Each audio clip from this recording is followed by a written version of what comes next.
এই জন্য আলাদাভাবে বলছি যে আমার ছেলেটা হাফেজ হবে। তোমরা যারা বাচ্চারা আসো, ছোট আসো, অনেক সময় বুঝো না বাবার আবেগ কী জিনিস।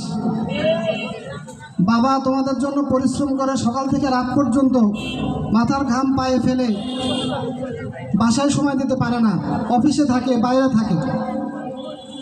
সে বাবা কেউ চাকরিতে বসের বকা শুনে, কেউ ব্যবসায়ীতে মার্কেটিং করতে করতে, নিজেকে ছোট করতে করতে আরেকজনের কাছে নিজের প্রোডাক্ট বিক্রি করে।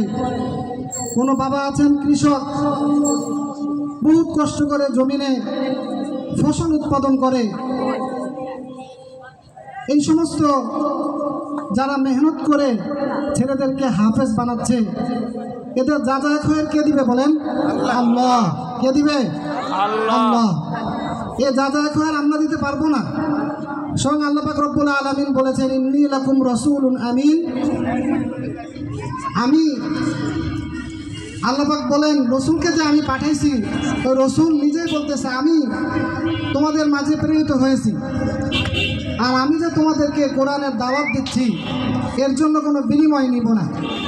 ওমা আসআলুকুম আলাইহি আজর ইন আজরিয়া ইল্লা আলা রাব্বিল আলামিন। আমার আজর এবং সওয়াব তো আল্লাহ পাক দান করবেন।